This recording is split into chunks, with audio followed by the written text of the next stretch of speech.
Tere, head Paide inimesed! Kui ma umbes 30 aastat tagasi malevlasena siin Paides poes käisin, ei oleks ma kunagi osanud arvata, et ma võin jõuda selliste poliitiliste dinosauruste kategooriasse, kellel on oma vihmavarju hoidja. Aitäh Eesti ilmale selle võimaluse eest. Aga nüüd kõne juurde. Head kuulajad! Lollpea ei saa kunagi rikkaks ja kui saab, varastatakse seda kohe paljaks. Selle tuntud rahvatarkuse ja väidetavalt ka korea vanasõna tuletas mulle meelde kunstnik Peeter Laurits möödunud pühapäeval Vikerraadio saates Üks lugu. Tundub justkui elementaarne, et mida kiiremini maailm muutub, seda enam vajame kohanemiseks ja edukaks hakkama saamiseks loovust ja haritust. Ilmselt tajus ka omaaegne Kütt Korilane, kui ta koopaseinale õnnestunud jahiretkest pildi maalis, oma algelises mõtlemises loovuse väge. Teadmised ja loovus peaksid tänapäeval looma eelduse majanduslikuks eduks. Aga tuleb välja, et oleme hoopis ringiga jõudnud tagasi keskaega, kus nõid tuli kohtuotsuse tegemiseks vette heita ja kui ta ära uppus, alles siis kinnitas kohus ta süütuse. Midagi sarnast on ette võtnud ka tänane valitsus. Kärpida kärpimise nimel. Ükskõik, kas sellest kasu sünnib või mitte ja mõtlemata sellele, mis kasu on uppunul teadmisest, et ta süütu oli. Lausa riiklikud talgud on alanud, et seda usku ellu viia. Karjuvaid näiteid on loetud päevade jooksul saanud hulgi ja karta on, et see kõik võib olla alles algus. Tuhandetelt lastelt võetakse ära võimalus minna huviringi ja seal oma andeid välja arendada. Ühtlasi tähendab see ka maapiirkondades aastate jooksul üles ehitatud huvihariduse lõhkumist. Õpetajaid ja nende ametit pilgatakse solvava palgatõusuga. Ülikooli ei oodata tulevikus mitte loovaid ja mõtlevaid inimesi, vaid rahakotte. Orkestreid pannakse kinni hoogtöö korras. Arenguseirele lüüakse peale rasvane tempel. Tehtud ja saadetakse ajalukku. Sest üldiselt kipuvad seirajad teadlased hoiatama, et tulevik võib olla ka tume ja selle vältimiseks ei piisa lihtsustatud valimislubadustest. Kellele seda vaja on? Kindlasti mitte praegusele lühinägelikule valitsuskabinetile, kes kärpekääridega suletud uste taga hullab, lõikab ja kleebib nagu laps, kes esimest korda käärid ja värvilise paberi kätte on saanud. Meie maanurgas on kultuurist ja loomingust osasaamine olnud väga oluline. Kohati isegi uskumatult oluline. Kui vaadata ainuüksi statistilisi näitajaid, siis oleme mitte ainult Euroopa, vaid kogu maailma tipus. 1,3 miljonise rahva jaoks on meie kultuuriürituste külastamise numbrid erakordsed. Enam kui 1 miljon piletiga teatrikülastust aastas, 2 miljonit kontserdikülastust, üle 3 miljoni kinoskäigu ja ligemale 4 miljonit muuseumi piletit on kultuuritarbimise numbriline pool, mille lähedalegi on maailmas jõudnud vaid väga üksikud riigid. Selles oleme me tõesti 5 maailma rikkaima riigi hulgas. Aga kui neile piletiostudel lisada kõik need 100 000 harrastajad, kes tuhandetest näite- ja tantsutruppides, laulukoorides ja pillirühmades, kunsti- ja käsitööringides, miljoneid tunde loomingulise tegevusega oma elu ning ümbritsevat maailma mõtestavad, selgub fenomen, mille nimi on Eesti Vabariik.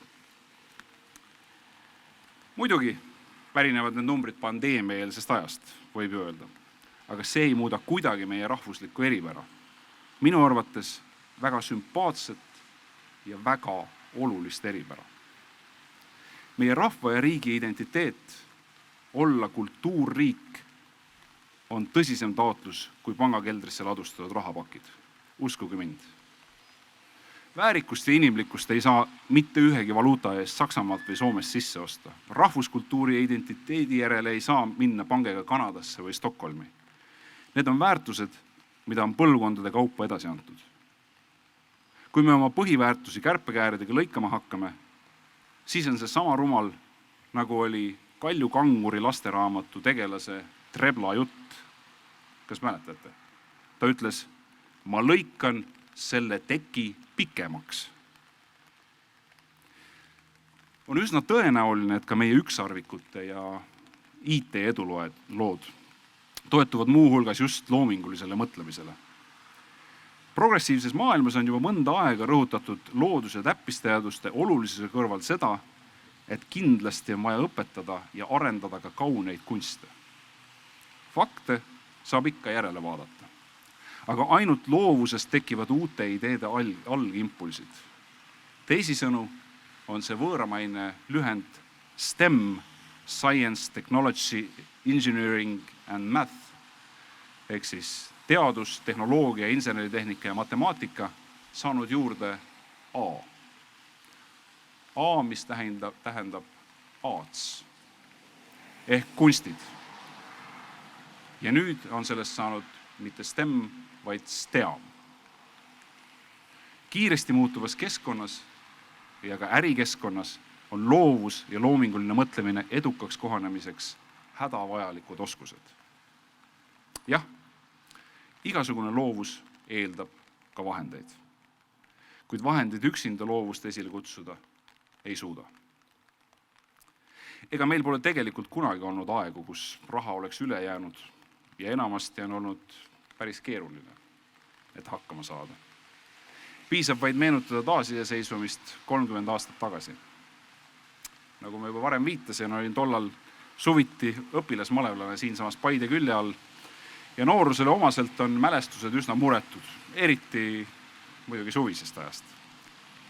Aga mäletan siiski seda, et vahel tuli unistada soojast toast ja soojast veest, isegi elementaarsest toidupoolisest. Ning meie vanematel oli kõvasti tegemist, et meid kuidagi talutavalt riidesse saada. Ja need olid veel lihtsad ajad. Aga laulmata ja tantsimata ei jäänud sellepärast ükski laul ega tants, sest see on meile oluline. See liitis meid eestlasteks ja kultuurrahvaks ning andis meile identiteedi. Selle sama juurika, millest kinni haarata, kui maailm liig kiiresti ringi käib. Ma tunnen südamest meie valitsusele kaasa. Loovalt mõtlev inimene suudab ühel hetkel ise aru saada, et ta on rumal olnud. Aga kui valitsus seisab ühel hetkel avastuse eest, et tekki ei saagi pikemaks lõigata, võib see haiget teha.